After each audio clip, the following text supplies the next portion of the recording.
ako maghugas ng pinggan. Maganda na tayo para matulog. Teka, umiiyak ka na naman ba? Wala to, Faith. Huwag mo akong alalahanin masyado. Ate naman eh. Pwede pa naman yan? Siyempre, mag-aalala talaga ako sa'yo. Buntis ka. Mahigit 3 buwan na. At halos 4 na buwan ka na rin umiiyak gabi-gabi. Kasi naman sira ng buhay ko. Sinira ng isang taong hindi ko man lang kilala. Siguradong malungkot sina mama at papa ngayon. Binigo ko sila.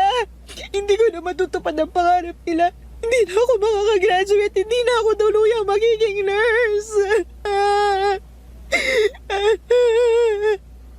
Ay, ate, hindi mo kasalanan yon. Wala kang kasalanan. Pinilit ka lang ng demonyong yun. Hindi mo ginusto ang pananamantala niya sa'yo. Alam ko, Faith. Alam ko. Pero kasi hindi pa rin mababago ang kalagayan ko ngayon. Nabuntis ako at sira na ang buhay ko. Sandali lang ha, ate. Ikukuha muna kita ng tubig.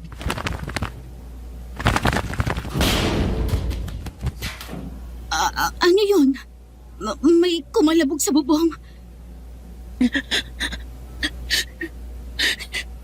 Magdala ako ba yun? May akayat bahay ba?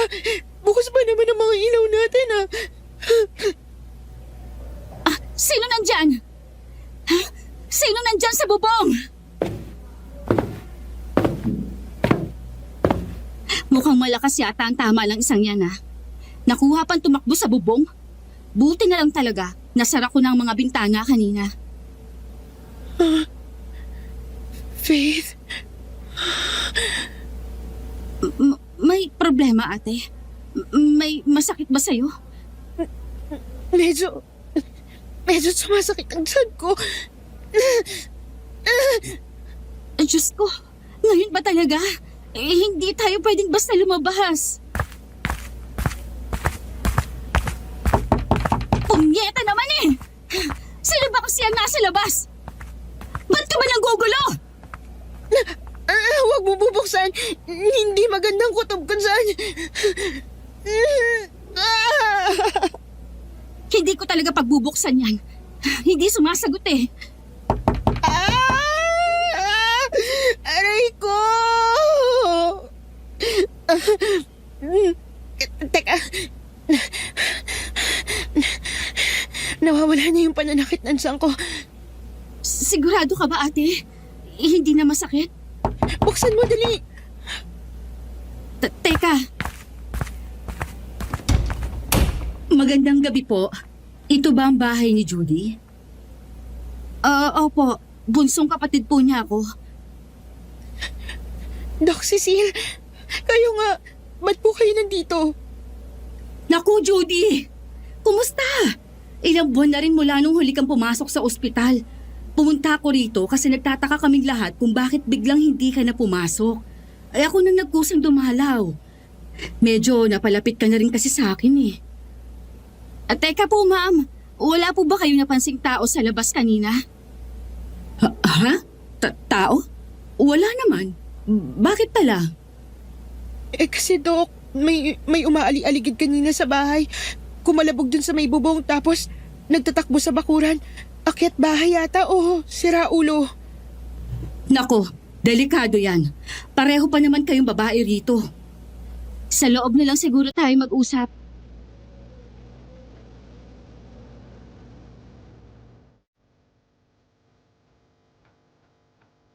...2001, noong masira ang buhay ko. 23 anyos pa lamang ako nang may isang di kilalang lalaki ang nanamantala sa pagkababae ko. Di ko nakilala ang mukha niya ng maayos dahil sa dilim niya ginawa ang kahalayan sa akin. Sa kasamaang palad, nagbunga ang kahayupang yun. Nabuntis ako. Ang hindi ko alam, mas matinding pagkasira pa pala ng buhay ang kahahantungan ko. Kaya nga rin ako lumiham dito kasi gusto kong humingi ng tulong. Tulong kung paano ko tuluyang makakalimutan ang malagim na nakaraang dinulot ng mga aswang. Pakiusap po, i-comment lang po ninyo ang inyong mga saloobin at payo matapos marinig ang kwento kong ito. Subscribe na rin po kayo rito sa Sitio Pangil para matulungan ninyo rin ang iba pang humihingi ng payo. Ako nga po pala si Judy ng Davao del Norte. Sisimulan ko ang kwento nung mag-aapat na buwan na ang dinadala ko.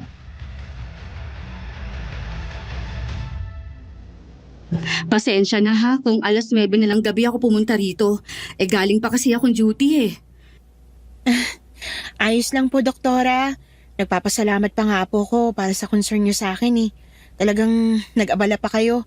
Tsaka ayun, sorry din kung hindi ako nakapagpaalam ng maayos ha. Talagang sa iba niyo pa nalaman yung nangyari sa akin. Judy, naiintindihan kita. Masyadong traumatic ang pinagdaanan mo. Talagang hindi ka basta makakabangon niya ng ganun na lang.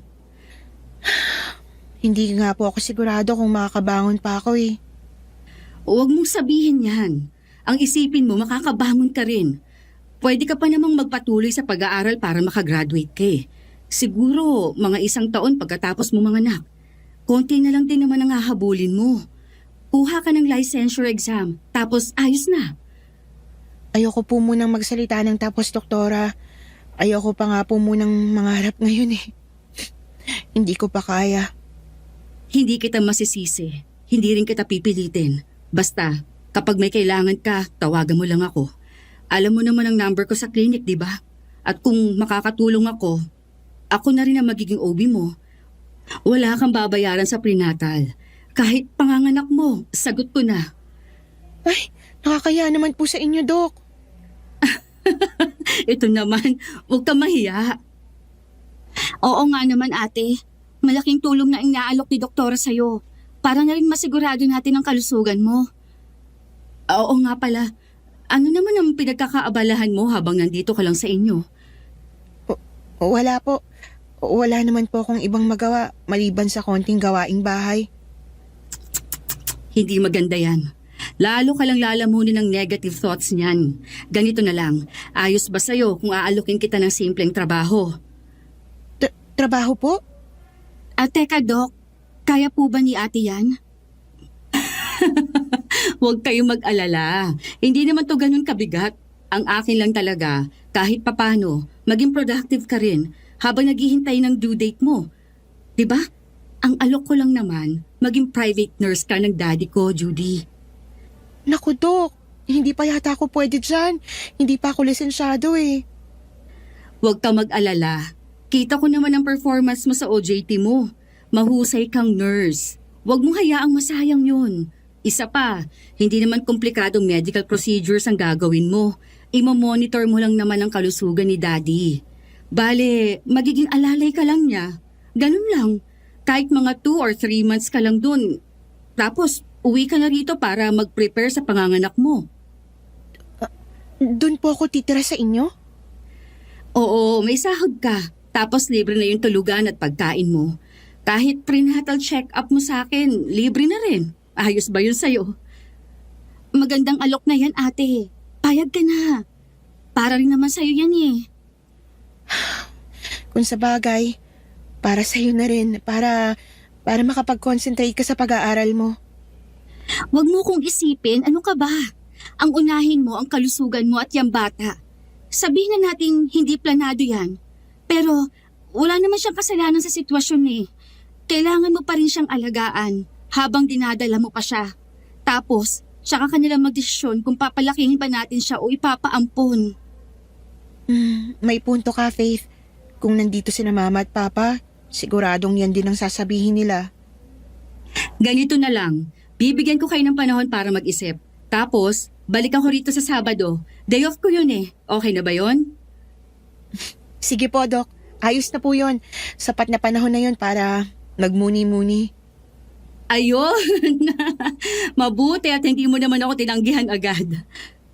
Salamat pa rin po, Doc Cecile, kasi inaalala niyo ako. May iba nga pala ako. Ano yung sabi niyo kanina? May nanggugulo sa inyo rito? Ay, opo, Doc. Una po nun, may pumagaspas. Parang tunog ng malalaking mga pakpak po.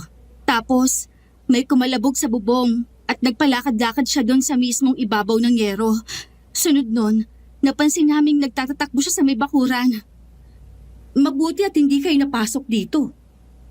Eh yun nga po, Doktora. Mabuti na rin at naisara ko ng mga bintana at pinto bago yon. Patulog na po sana kami nun eh. Mas kinabahan nga lang kami nang kumatok kayo ng kumatok.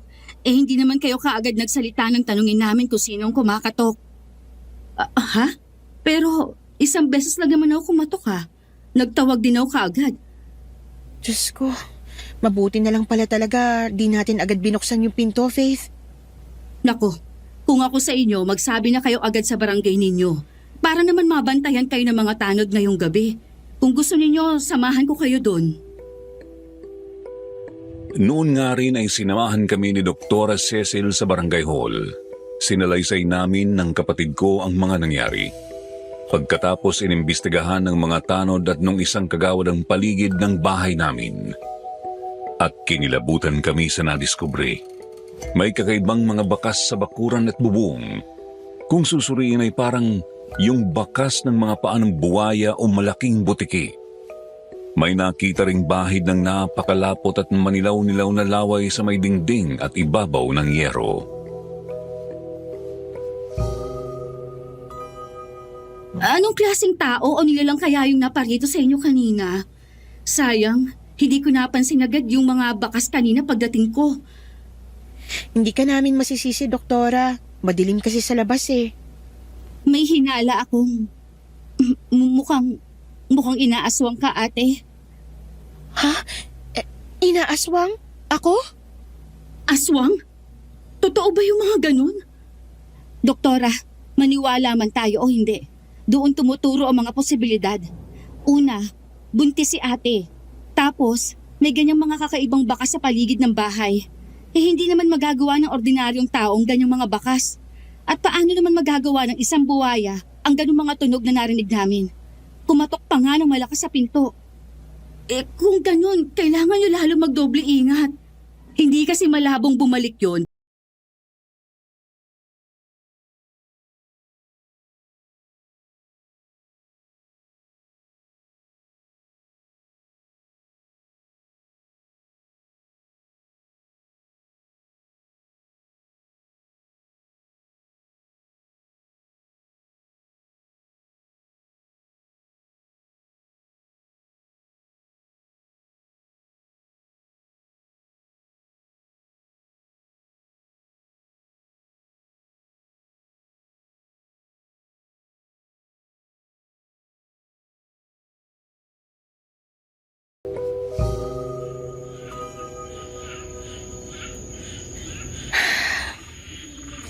Dalawang araw na lang, Sabado na. Babalik na dito si Doktora Cecil. Tatanggapin ko kaya yung alok niya?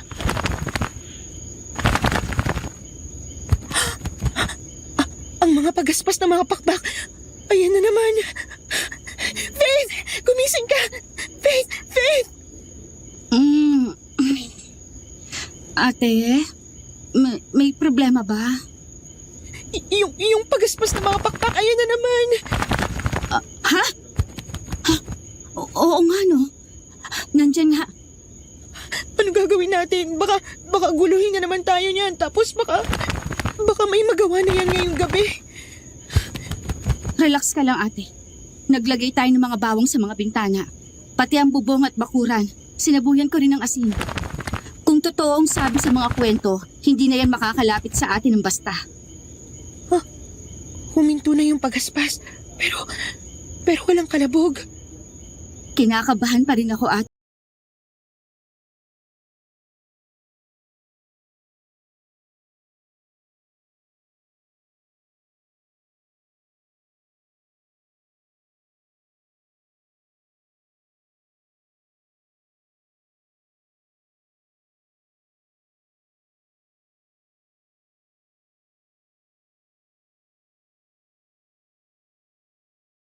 Nang sumilip, sandali. Ate, ano ginagawa mo dyan sa bintana? Sisilip lang ako saglit. Hindi kasi talaga ako mapalagay eh. Diyos ko! Anong klaseng nilalang yan? Ano bang nakita mo? Patingin nga ako. Anak ng... Pareho kaming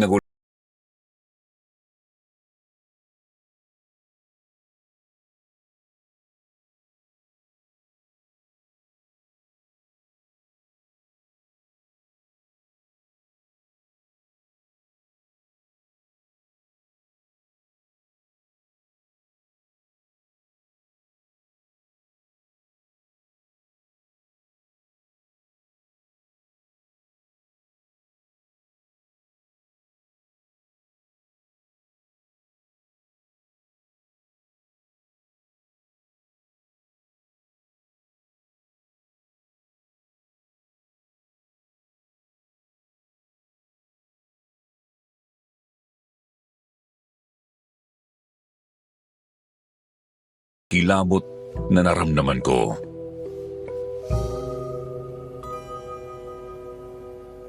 Kumpirmado, ate. Inaaswang kang ha. Siguradong aswang ang halimaw na yan. Ano gagawin natin? Paano tayo magtatawag ng saklolo? Hindi tayo pwedeng lumabas ng bahay eh. Basta, manatili lang tayo dito sa loob. Siguro naman, hindi siya makakapasok. May bawang sa bintana. Teka, sandali. Sisilipin ko ulit. Saan na yun? Naging ibon? Anong nakita mo? Wala na siya sa labas, ate. Bigla na lang siyang nawala. Pero may nakita akong lumipad palayo. Hindi ko sigurado kung malaking ibon ba yun o paniki. Isarado mo na lang ulit ng maigi ang bintana. Ibaba na rin natin yung mga kurtina. Kinikilabutan na talaga ako. Nakatulog naman po ako noong gabing yun, bagamat pagising-gising. Konting ingay lang kasi na naririnig ko ay nagigising na agad ako. Kaya naman puyat ako pagsikat ng araw. Bumangon ang kapatid ko para magwalis ng bakuran, subalit taranta rin siyang napabalik sa loob ng bahay.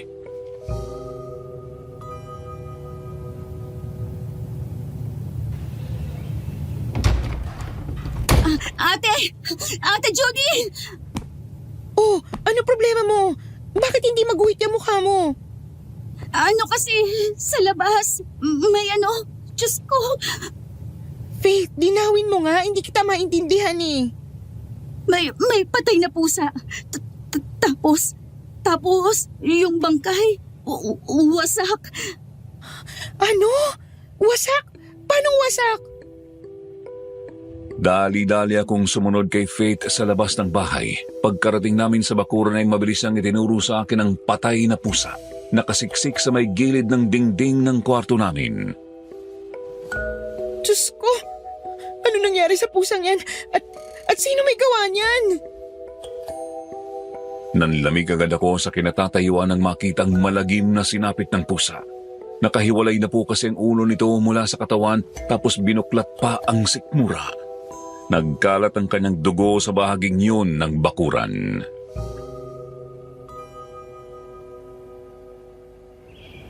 Hinala ko ang aswang na may gawa niyan, ate. Ang aswang? Ba't mo naman nasabi? Ate, walang tao o hayop na kayang gawin niyang ganyang pagpatay. Siguradong halimaw o may gawa niyan. Maghanap na siguro tayo ng albularyo bukas, ate. Itanong natin kung paano kalulubayan ang aswang na yan. Huwag muna. Anong wag muna? Ikaligtasan mong nakasalalay dito. Nakapagpasya na ako. Tatanggapin ko ng alok ni Doktora Cecile. Siguro naman, hindi ako susundan ng aswang kapag nasa ibang bahay na ako. May punto ka. Pero kapag sinundan ka pa rin nandun, kailangan sabihan mo agad ako. Tapos, maghanap tayo ng tulong, ate. Pagsapit ng Sabado ay sinabi ko nga kay Doktora Cecil na tinatanggap ko na ang alok niya. Hapon nung araw rin yun ay sumama na ako sa kanilang bahay. Sumama rin si Faith para ihatid ako, bagamat uuwi rin siya agad pagkatapos ng hapunan.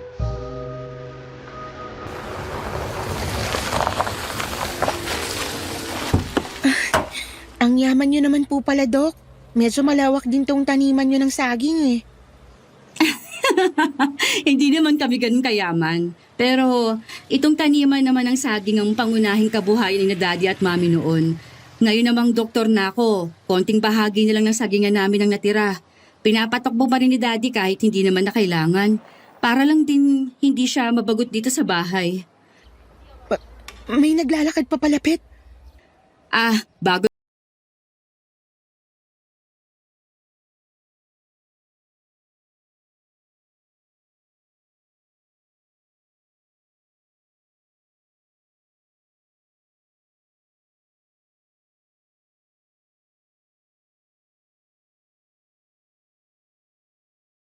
Hindi mo talaga pwedeng basta na lang biruin.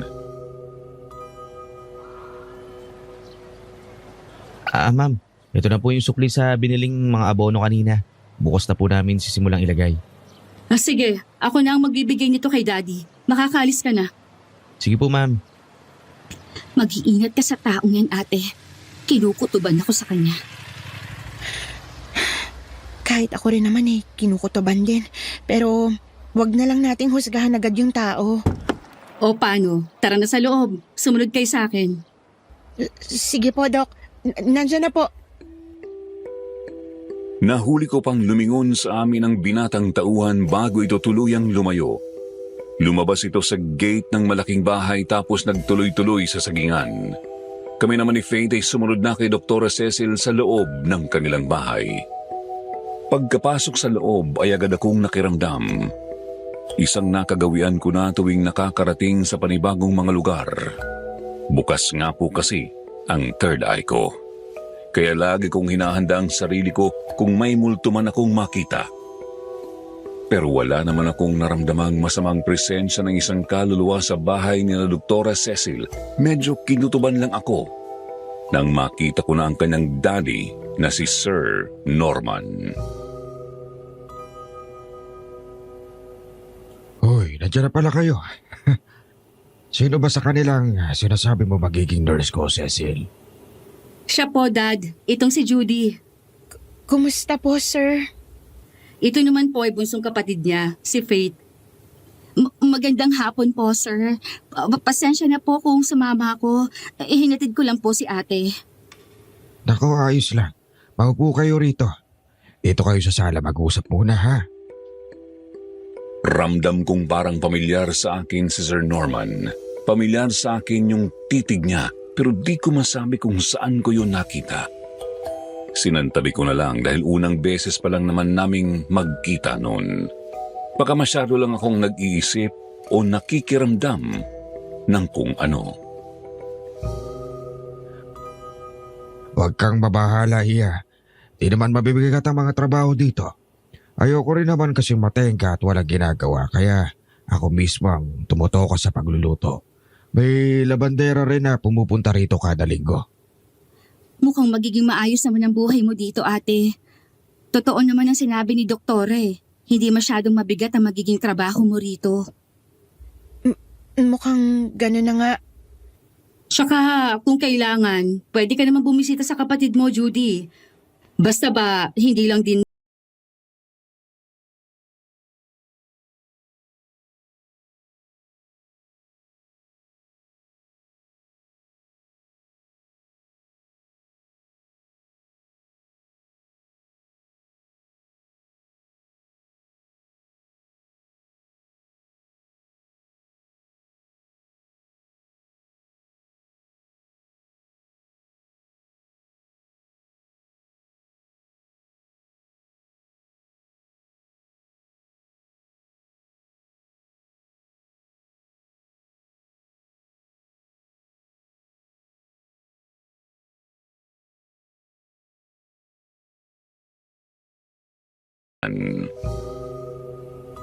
ayos na siguro yan, ate.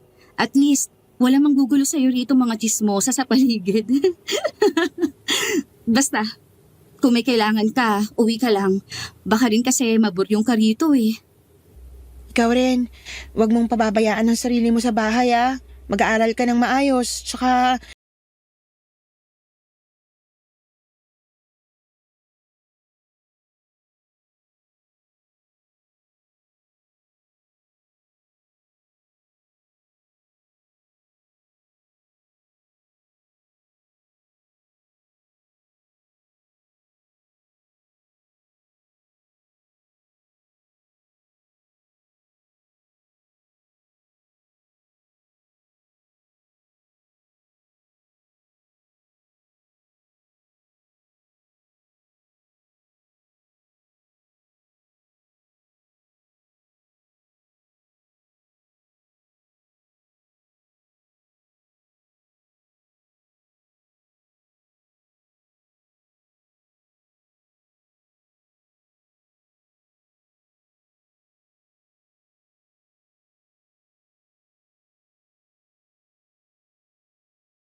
magising.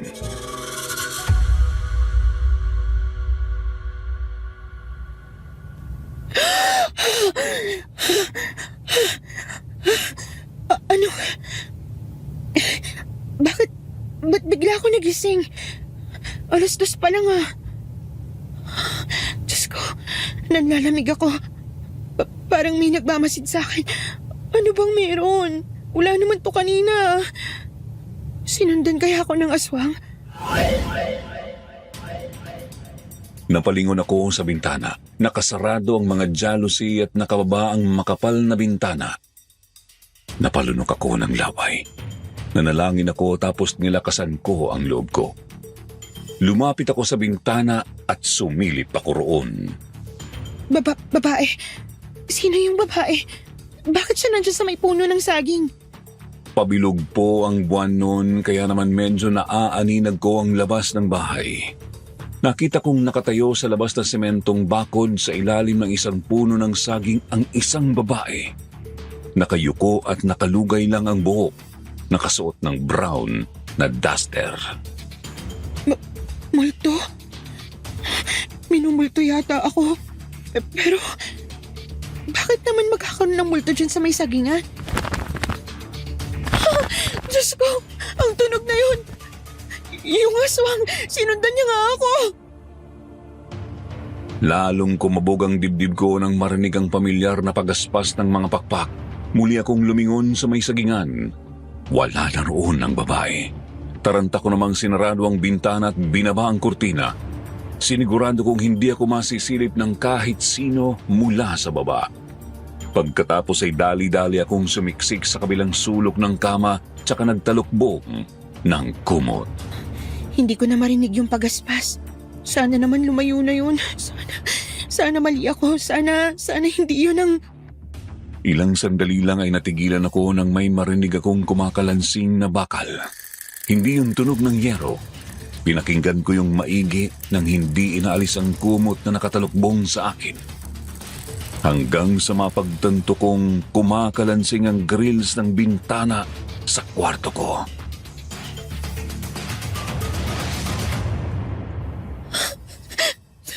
Panginoon ko, protektahan niyo po ako.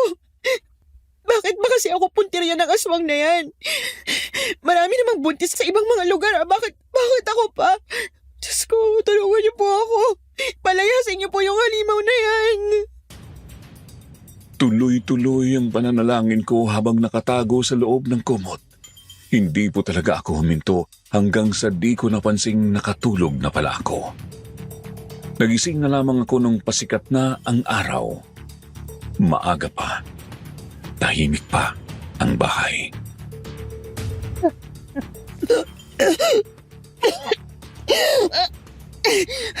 Ito na naman, natutuwal na naman ako. Hirap talaga nitong buntis. Ay, makapunta na nga muna sa kusina. Siguro naman may kalamansi doon na pwede kong amoy-amoyin. Inom na lang din muna ako ng tubig.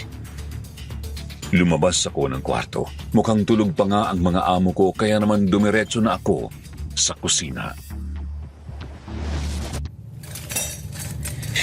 Bakit walang kalamansi dito? Kahit ibang mga pampalasa, wala rin. Bawang, asin, sibuyas, luya, wala. Baka nakalimutan lang nilang mamalengke.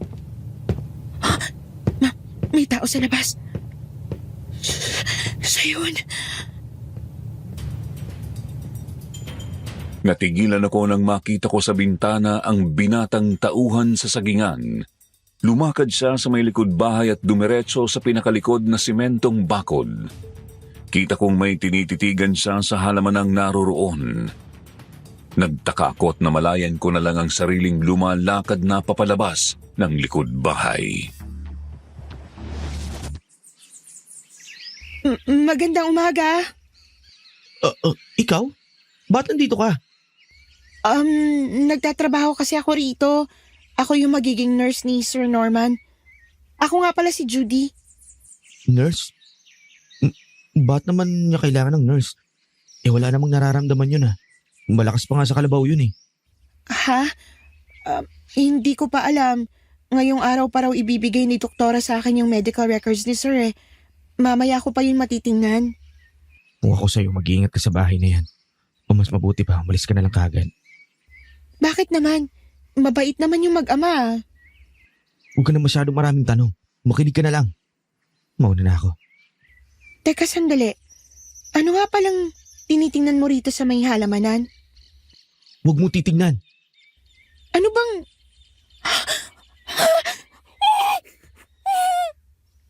Huwag kang sumigaw, ano ba? Nagulantang ako nang makita ko sa halamanan ng isang patay na manok. Medyo malaking klase ng manok po yun, pero putol na ang ulo at danakang dugo sa lupa. Wakwak na rin ng sikmura. Hindi ko natignang maigi pero mukhang dinukot ang mga laman loob noon. Nakasiksik po yun sa mismong paanan ng sementadong pader sa may likod ng medyo makapal na halamanan. Katulad ng kalagayan ng manok dun sa patay na pusa sa bakuran namin. Bakit may ganyan dyan? Bakit nagaganyan yung manok? Hindi ko alam sa totoo lang. 1 linggo pa lang naman ako dito eh. Hindi pa tapos ang pagmamatsyag ko pero 2 beses ko nang nakitang ganyan ang pagpatay ng hayop. Ang nauna ay isang kambing. Dun sa may sagingan ko nadatnan eh. Pagmamatsyag? Bakit mo naman minamatsyagan sina sir? Hindi ko pwedeng sabihin. Wala pa akong ebidensya. Sana lang hindi ka mag-ingay sa kanila. Uulitin ko. Mag-iingat ka sa bahay na yan. Lalo akong kinutuban sa binatang tauhan.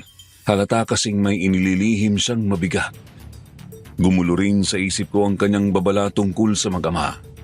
Hindi ko maisip kung bakit pinag-iingat niya ako kina doktora gayong mukhang mababait naman ng mga ito.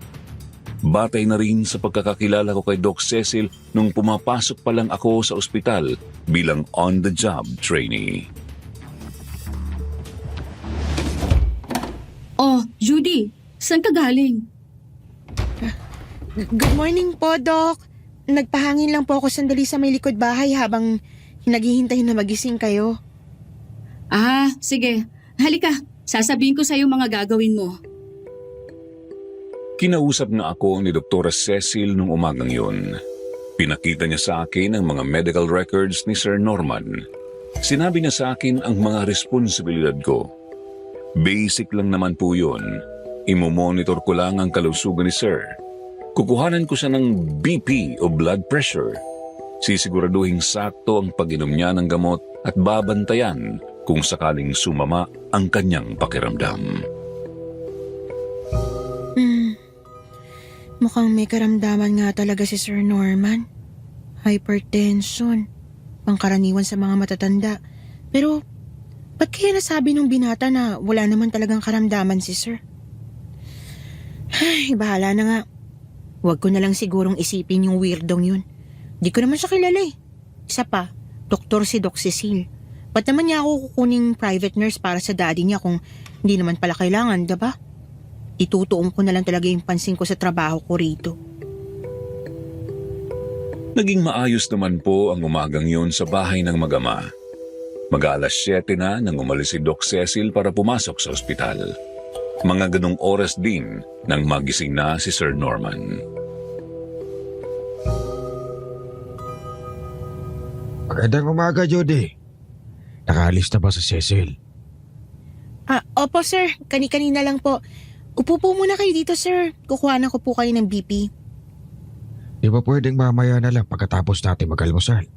Magluluto pa kasi ako. Mas maganda kung ngayon na lang po para naman dire-diretso na po kayo mamaya sa araw nyo. Sige, kung sa bagay may punto ka. Oo nga pala, kumusta na?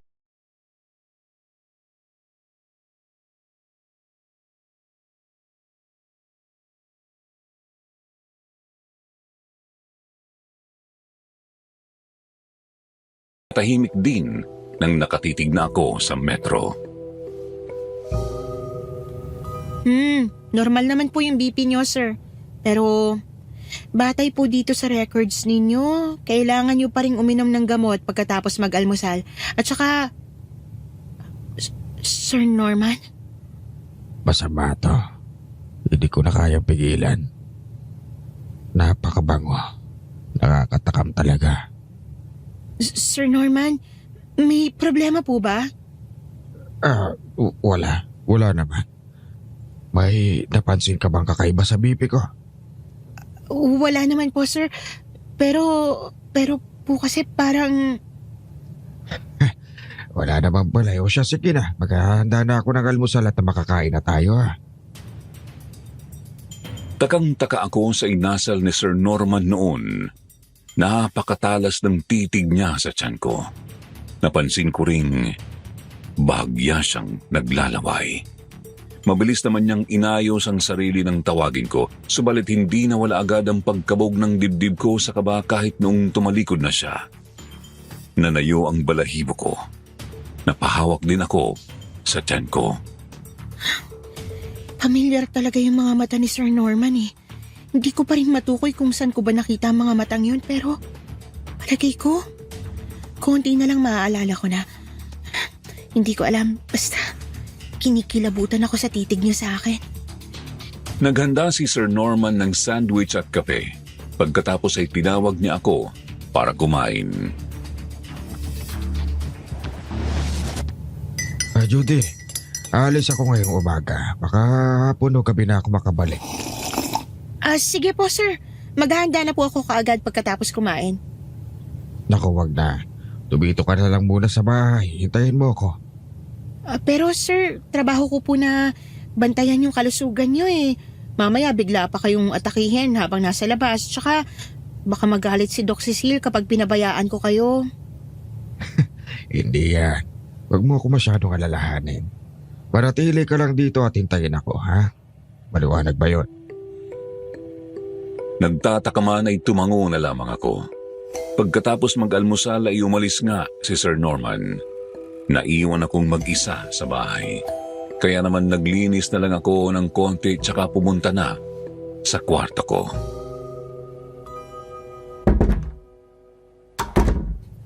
Nakakainis na pakiramdam to. Wala akong kasama rito sa bahay pero pakiramdam ko hindi ako mag-isa. Pasado 8:00 pa lang ng umaga noon pero hindi na ako mapakali. Ang ginawa ko ay humiga na lang ako at pumikit. Ramdam na ramdam ko talagang may nagmamasid sa akin pero pilit ko yung binabaliwala. Hanggang sa di ko napansing nakatulog na pala ako. Anong oras na ba? 2:00 ng hapon? Haba naman ang tulog ko. Tsaka, umuulan. Ay, nakakainis. Nandiyan pa rin ang masamang pakiramdam ko. Hapon na po nang magising ako. Napadapo ang tingin ko sa bintana ng kwarto ko. Nakasarado ang mga jalousie at nakababa ang makapal na kortina. Pakiramdam ko ay hinihila ako ng kung ano papunta roon. Kaya bumangon ako at lumapit doon at nang makatayo na ako sa harap ng bintana, nililis ko ng konti ang kortina. Tsaka sumilip. Diyos ko, yung babaeng multo, nandiyan na naman. At nakatitig siya dito sa bintana. Hindi ko manguya ang itsura ng babaeng multo. Nakasuot nga po ito ng duster na brown pero napansin kong punit ang harapang bahagi ng damit nito at dumudugo. Medyo malayo siya at malakas din ang ulan kaya hindi ko makita ng malinaw ngunit mukhang binuksan ng kung ano ang kanyang tiyan. Duguan din ang kanyang mukha at bandang braso. May napansin din akong kung ano sa kanyang leeg. Pula ko ay kwintas bagamat di ko makita ng malinaw. Hindi. Bakit ganyan ang itsura niya? Tulong! Tulong! Tulong! Saklalo! Di ko napigil na mapasigaw ng saklolo sa nakitang multo. Oo, bata pa lang ay nakakakita na talaga ako ng mga ligaw na kaluluwa pero ang babaeng multong yon ang pinakamalala ang sinapit sa lahat ng mga nakita ko. Kung titignan ay para siyang sinugod ng napakabangis na hayop kaya siya namatay. Subalit hindi ko masabi eksakto kung ano ba ang nangyari sa kanya. Kumaripas ako palabas ng kwarto at bumaba papuntang sala. Doon ay napaupo ako sa may sofa Ilang minuto pa, Delikado to. Alam na niya nakikita ko siya. Baka dumikit siya sa akin. Baka bigla ko na lang siya makita dito. Biglang magpakita sa harap ko mismo. May tao. Tao po! Tao po, Ma'am Nurse! Nandiyan ka ba sa loob, Ma'am? Tao po! Ma'am Judy! Ma'am Judy! Yung binatang tauhan. dali-dali kong pinagbuksan ng kumakatok. Bumungad sa akin ang binatang tauhan sa sagingan ni Sir Norman. Halata ko sa mukha niya ang pag-aalala at pagtataka. Basang-basa rin siya dahil sa ulan. Ikaw ba yung sumigaw ng saklolo kanina? May nangyari ba dito sa loob? Oo, ako yon. Pasensya ka na kung pinag-alala kita. Kasi may nakita lang ako. Ano bang nakita mo? Multo. May multo sa sagingan. Seryosong napatitig sa mga mata ko ang binata. Sa sandaling yon ay nakahanda na akong mapagtawanan. Ganun naman kasi ang madalas na nangyayari kapag nababanggit ko sa ibang tao ang nakikita kong mga kaluluwa. Kaya naman di ko inaasahan ang sunod niyang sinabi. Hindi na talaga ako magtataka kung may mga nagpaparamdam na nga dito sa impyernong bahay na to. Impyernong bahay? Ano bang ibig mo sabihin? Nakauwi na ba si Sir Norman? Hindi pa eh. Pwede ba tayo mag-usap? May kailangan kang malaman tungkol kina Sir at kay Doktora. Kailangang malaman? Hinayaan kong makapasok ang binata. Iniwan niya ang basang tsinelas sa labas ng pinto at pinahid ang talampakan sa doormat. Umupo siya sa may sofa sa may tabi ng pinto. Kita kong iginala niya ang kanyang mga paningin sa buong sala. Ano ba kasi yung sinasabi mo? Ano bang meron sa bahay na to? Kina Doc at Sir Norman? Yung manok kanina sa may bakuran. Ba't may ganun doon? Tapos pinag-iingat mo pa ako. Sa totoo lang, nawiwirdohan na talaga ako sa'yo eh. Pasensya ka na. Hindi ko pa man pakay na guluhin ang isip mo. Pero may kailangan lang talaga akong mahanap sa bahay na to. Ano ba kasing kailangan mo rito? Kung masama ang palagay mo kina Sir, bakit ka pa namamasukan dito? Teka, ano nga palang pangalan mo? Kevin. Ako si Kevin. Dating kasambahay ang nanay ko rito. Mga 15 taon na rin ang nakakalipas. Kaso hindi siya nakauwi. Bumuntong hininga si Kevin. Kita kong lumungkot ang kanyang mga mata. Nawala ang nanay mo? Kinausap niyo ba noon sina Sir? Kinausap sila ng lolo ko pero sinabi lang nilang naglayas daw si nanay. Di raw nila alam kung saan nagpunta. Malabo namang totoo yun kasi nga naghihintay pa ako dun sa amin. At saka isa pa, sabi ni lolo, hindi naman kalantaring babae si nanay. Ang tatay mo nasan? Namatay siya nung 3 anyos pa lang ako. Ang lolo ko naman, nung nakarang taon namatay. Bali, ulila na ako ngayon. Ha? Teka, kung ganon, nandito ka para hanapin ang nanay mo? Oo. Palagi ko nga talaga may ginawang di maganda sina Sir kay nanay. At saka isa pa, nalaman kong marami ng mga babaeng kasambahay at trabahador ang nawawala dito. Kahit mga babaeng bayaran, minsan nawawala rin. Halos 3 beses sa isang taon may nawawala. Sigurado ka ba dyan sa sinasabi mo? Yan mismo ang dahilan kaya pinag-iingat kita. May kutob kasi ako na baka ikaw ang susunod nilang biktima. Diyos ko, ano naman kayang ginagawa nila sa mga babaeng yun? Yan ang hindi ko pa alam. Masyado silang nag-iingat. Wala akong mahanap na ebidensya pero teka, saan mo nga pala nakita yung multo? Ang multo? Doon sa may kanang bakod. Kung saan nakaharap ang bintana ng kwarto ko, may isang puno ng saging doon na medyo malayo ng konti sa iba. Doon ko siya nakita sa may ilalim noon. Titignan ko. Uusisahin ko ang punong yun. Sasama ako. Sigurado ka ba? Natatakot ka sa multong yun, di ba?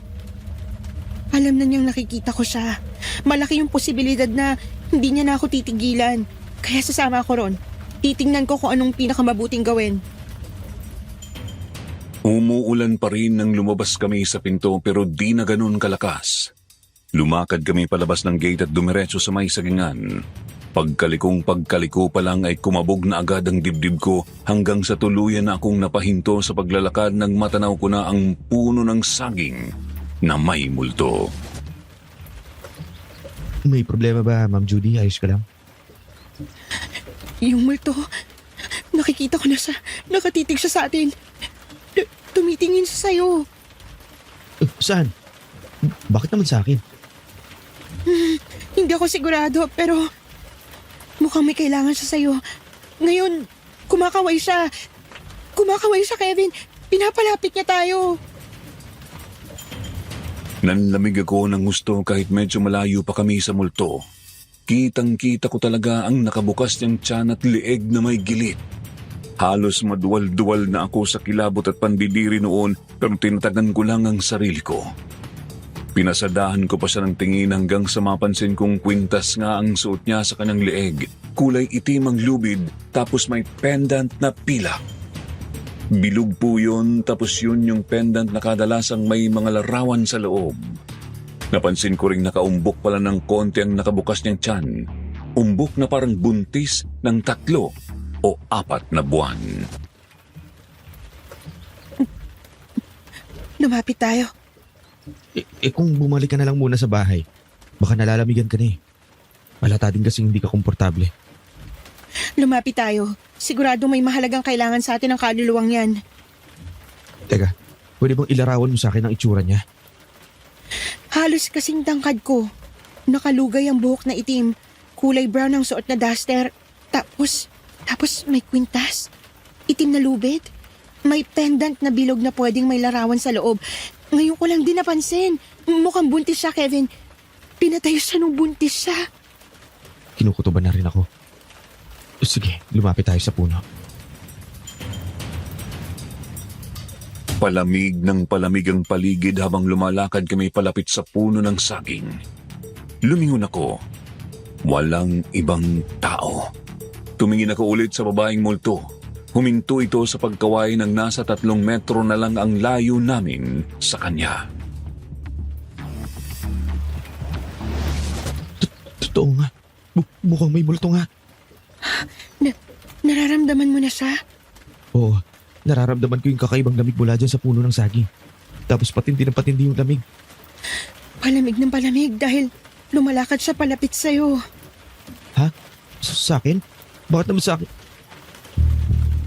Natigilan ng binata nang kumapit ang multo sa isa niyang braso. Hindi pa ito huminto. Iginapang pa nito ang isang braso sa balikat ni Kevin hanggang sa tuluyan na niyang mayakap ang binata. Nilapit niya ng husto ang namumutlang mukha sa gilid ng ulo ni Kevin.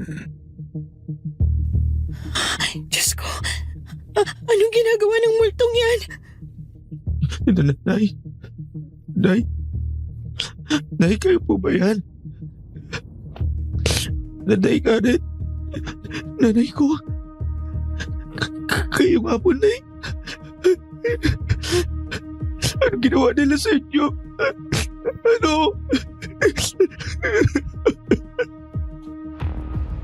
Tuloy-tuloy na umiyak si Kevin sa ilalim ng ulan. Ilang minuto rin siyang niyakap ng kaluluwa ng kanyang nanay Karen hanggang sa kumalas na ito at muling lumingon sa akin.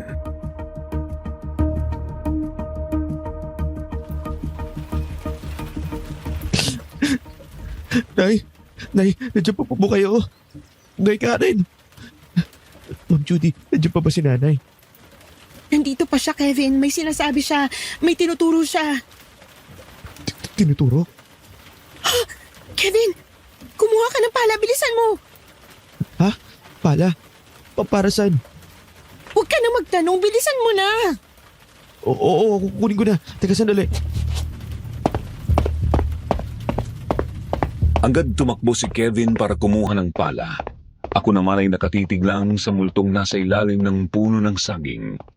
Tinuturo nito ang lupang kanyang kinatatayuan. Todo ang kabog ng dibdib ko sa matinding kaba. Di ko na rin mapigil ang mapahawak sa tiyan ko. Ma'am Judy, eto na pala. Anong hukayin natin? Dito. Sa mismong bahaging to, hukayin mo. Bilisan natin. Bago pa may makakita sa atin. Sige.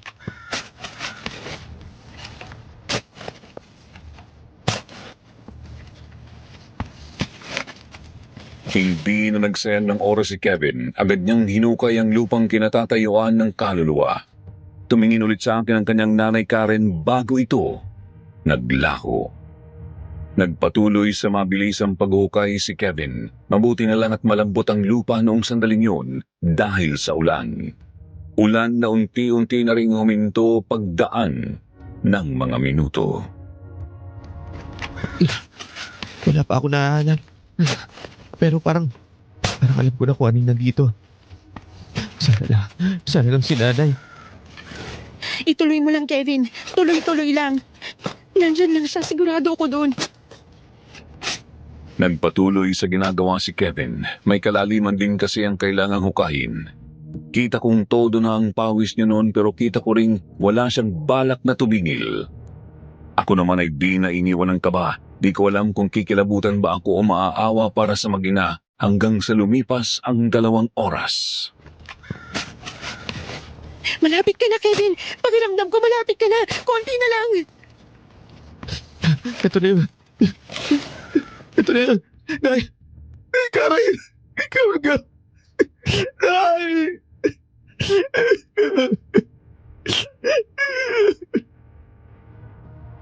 Napatigil sa paghuhukay ang binata nang may matamaan siyang kalansay. Sinuri niya ang mga butong yun. Kita kong tinignan niya ang kwintas nito na may bilog na pendant. Binuksan niya yun at nakita namin ang litrato ng isang babaeng may kasamang batang paslit. Doon din mismo ay muli siyang napahagulhol. Tinatawag ang kanyang nanay habang umiiyak.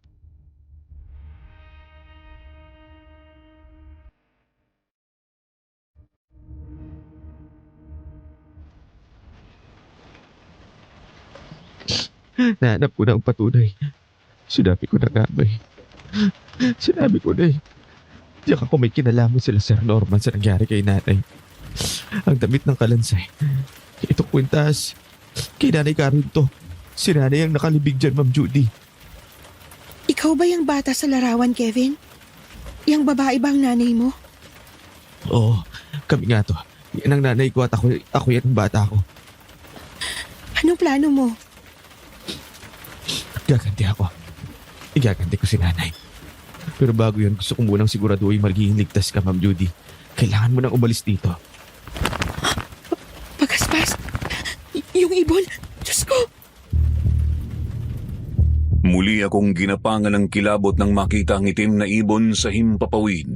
Yun din ang mismong ibon na nakita ko sa labas ng bintana namin sa bahay. At sigurado akong yun mismo ang aswang. May problema ba sa ibong yan, Ma'am?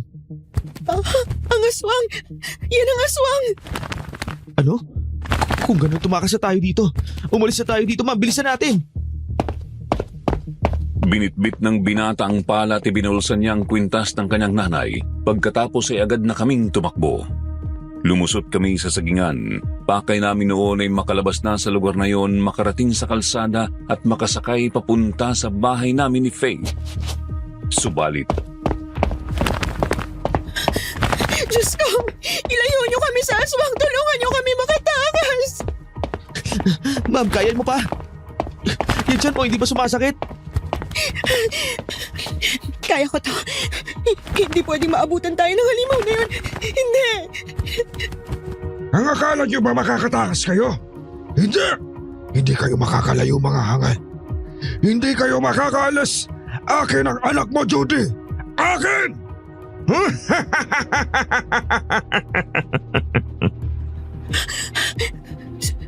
Sir Norman? Hindi. Si Sir Norman ang aswang. nahintakutan kami ni Kevin nang makitang si Sir Norman mismo ang humahabol sa amin. Subalit noong sandaling yun ay kapansin-pansing kulukulubot na ang kanyang balat at medyo nangingitim. Bumalik na kayo rito para wala nang mahirapan. Kung hindi, sisiguraduhin ko pagsisisihan ninyo at tangka ninyo pagtakas! Hindi! Nakakainis!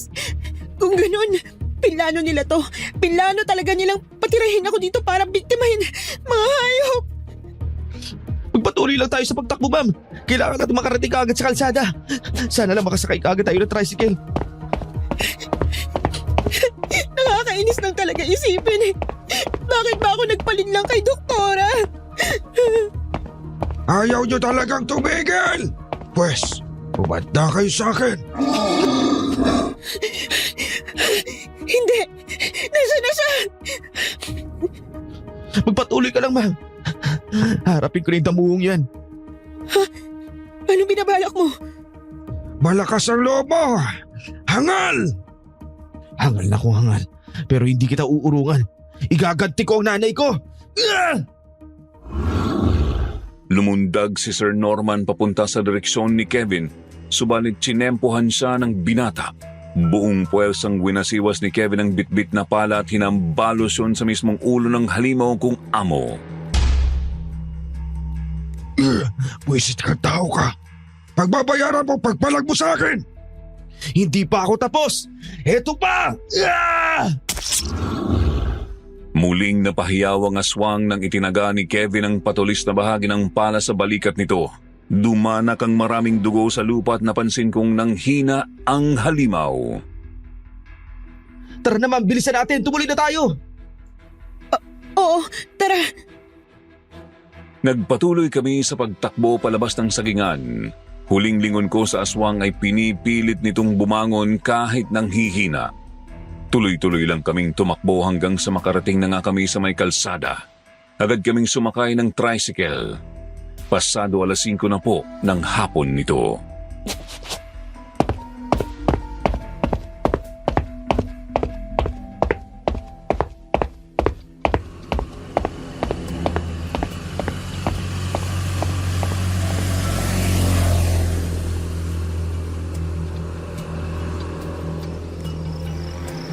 Saan tayo, ma'am? Kung ako lang at hindi kita kasama, babalikan ko talaga yung halimaw na yun. Sa bahay tayo. Puntahan natin ang kapatid ko tapos doon na tayo mag-isip kung paano tayo makakatakas ng tuluyan. Dumiretso nga po kami noon papunta sa bahay namin ng kapatid ko. Medyo malayo kaya mag-aalas 6 na ng gabi kami nakarating ni Kevin. Subalit agad kong napansing sarado pa ang mga ilaw ng bahay. Mukhang wala pa yatang tao sa loob, Ma'am Judy. Patay ang mga ilaw tapos nakalakang pinto. Baka nga hindi pa nakakauwi si Faith.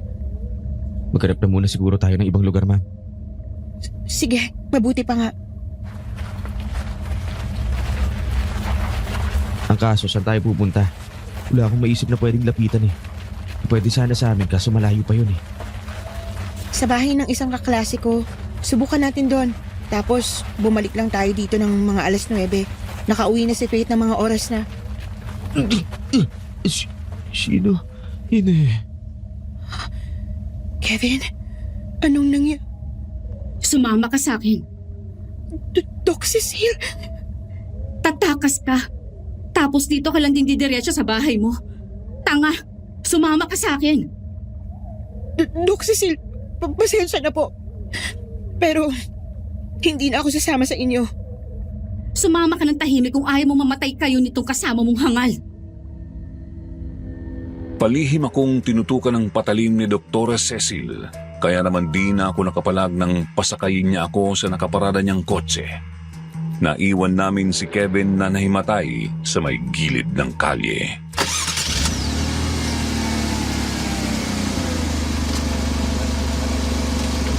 Ano po ba kasing kailangan niyo sa akin? Ba't niyo ba ako pilit na pinababalik sa bahay niyo? Hindi pa ba halata, Judy? Aswang si Daddy. Kailangan ka niya. Kailangan niya ang bata sa sinapupunan mo. Mga hayop kayo! Mga demonyo! Nananahimik ako sa amin tapos guguluhin niyo ang buhay ko! Hindi lang ganun kasimple ang lahat. Nakatakda ang mangyari to simula nang mabuntis ka. Anong ibig mo sabihin?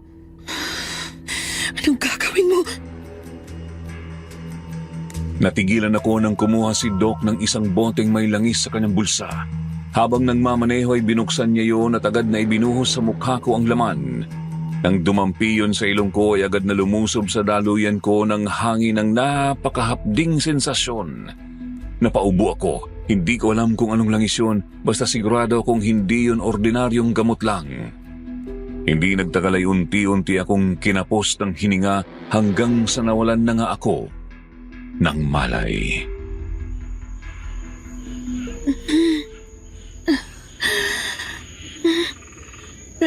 Nasaan ako? Anong lugar? Sir Norman? Mabuti naman at nagising ka na. Pwede na tayo magsimula. Mga buwisit kayo. Pinahirapan niyo ako kanina. Buti na lang at napuntahan ka kagad nitong anak ko. Mga walang hiya kayo! Anong gagawin niyo sa akin? Pakawalan niyo ako rito! Pakawalan niyo ako! Nang magkamalay ako ay nakita ko ang sarili sa isang silid. Sigurado akong silid yon sa bahay ng mag-ama. Hula ko ay silid yon mismo ni Sir Norman. Nakagapos ako sa kamang nasa bandang gitna ng kwarto. Wala akong kahit anong saplot at nakabukaka ang pagkakahiga. May mga itim na kandila namang nakapalibot sa buong silid. Mga demonyo kayo! Mga baboy! Anong gagawin niyo sa akin? Bakit niyo ako hinubaran? Bakit? Napakahina ng utak mong babae ka. Aswang si Daddy. Natural, kailangan niyang makain ng bata sa sinapupunan mo. Yun nga lang.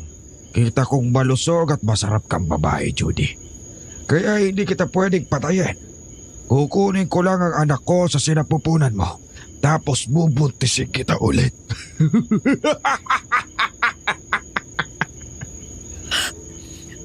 Anong ibig mo? Hindi. Ikaw? Sa mismong sandaling yun ay nanumbalik ang pagkakataon kung kailan hinalay ako ng di ko kilalang lalaki. Naglalakad ako noon papuntang sasakyan galing sa ospital na pinapasukan ko nang may humablot sa akin papasok sa isang eskinita. Hindi ko makita ng maayos ang kanyang mukha pero nakita kong sandali ang kanyang mga mata. Hindi. Pinlano mong lahat ng to. Pinaplano kong gumawa ng pagkain. Sinabi ko naman hindi pa na ako ang palaging naghahanda ng pagkain ko. Di ko nga lang inaasahan na makikita kung pwede pala kitang gamitin ng ilang ulit pa. Mas mabuti yon para hindi na ako mahirapan sa paghahanap ng panibagong lutuan.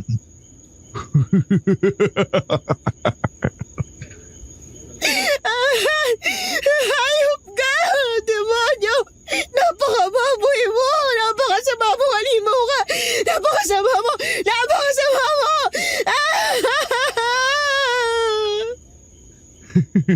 Sabihin mo na gusto mong sabihin, pero wala ka nang magagawa. Nasa mga kamay na namin ang buhay mo. Cecil, magsimula na tayo. Kunin mo na ang pagkain ko. Nasasabik na ako. Sige po, Daddy. Wag! Wag ka lalapit sa akin! Wag! Wag! Lumapit sa akin si Doktora Cecil. Pinilit kong makawala pero mahigpit talaga ang pagkakagapos sa akin. May kinuha siyang isa na namang bote ng kung anong langis at ipinahid yon sa tiyan ko. Hinilot niya ang tiyan ko, paikot-ikot ngunit ramdam ko ring tinutulag niya ang sanggol pababa. Nakakadiring sanggol na sa totoo lang, pero gusto ko na ring mawala sa katawan ko. Tama na, Dok! Masakit! Masyado nang masakit! Ayoko na! Tama na! Tama na! Huwag ka nang magulo. Matatapos din to kapag nailabas na siya. Pagkatapos kumain ni Daddy, aalis tayo. Dadalhin ka namin sa malayong lugar kung saan pagsisilbihan mo si Daddy.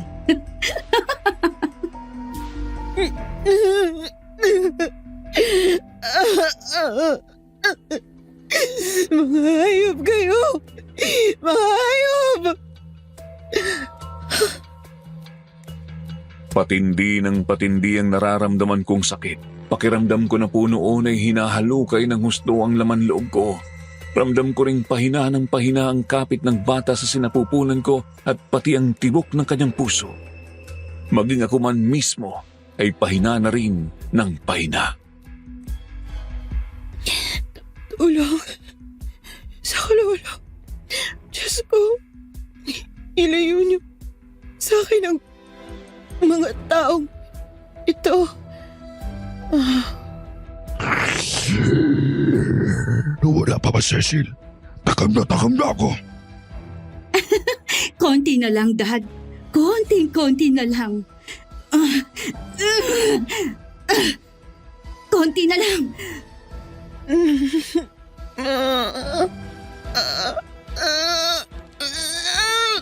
Heto na.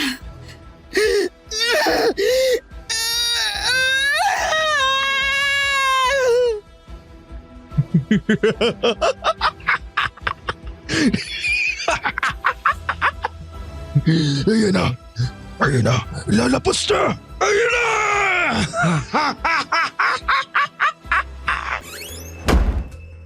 Norman!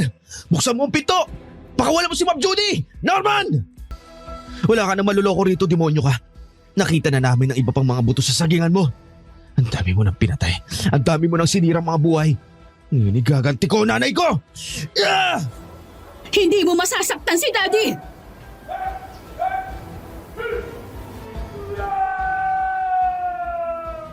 Sinugod ni Kevin ang aswang. Ang mga kasama naman niya ay sumugod din papasok upang umalalay. Ako naman ay agad na nilapitan ni Faith. Etong katapusan mo! Igaganti ko ang nanay ko. Tatapusin na kita! Hindi mo ako mapapatay na gano'ng kadali! Daddy! Hindi! Hindi ko alam kung gaano ako katagal na walang malay. Basta nagising na lang ako. Nasa ospital na ako.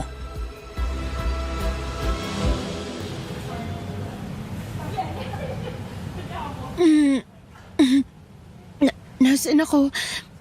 Faith? Faith, ikaw ba yan? Ay, sa wakas. Nagkamalay ka na rin, ate. Ang tagal mong tulog. Halos 4 na araw. Ha?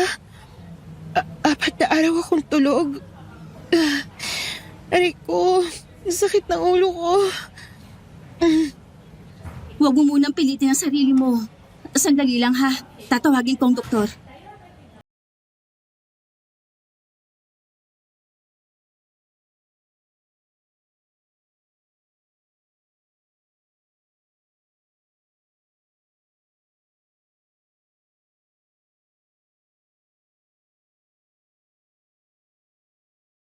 Ay kinausap na ako ng kapatid ko.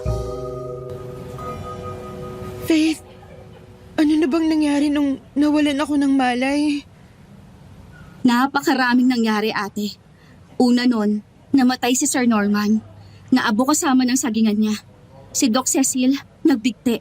May nahanap ding sandamo kala mga kalansay at bangkay na nakalibing sa buong sagingan.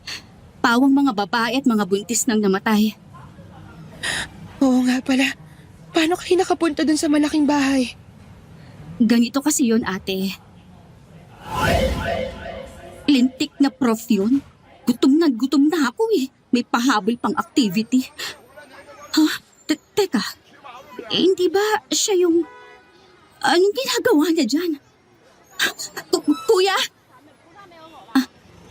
Kuya, magandang gabi po. Anong ginagawa niyo po rito? Kuya? Sino ka? Ikaw yung Faith? Tama ba ako? Oo, ako nga. Anong ginagawa mo rito? Pumunta kami rito kasama ang ate mo. Pero nasa matinding panganib siya ngayon. Kailangan natin siya tulungan. Ha?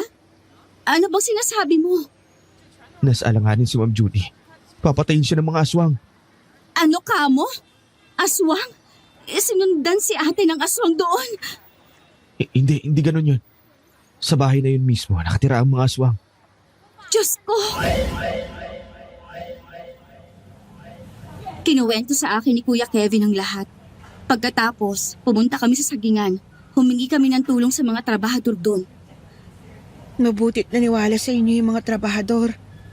Dapat kay Sir Norman yung mga taong yun sa pagkakaalam ko eh. Nalaman kasi naming marami na palang nawawalang mga babae na kamag-anak nila, ate. Pinakita ni Kuya Kevin sa amin ng mga trabahador yung hukay kung saan ang kalansay ng nanay niya. Kaya nakumbinsi ang mga trabahador na si Sir Norman ang pumapas lang ng mga kababaihan. Tapos, ayun, nagplano kami. Naisip namin sunugin ang buong sagingan bago sugurin ang bahay para siguradong hindi sila makakatakas ng basta. Si Kevin, nasa na? Umalis na sa Caraga para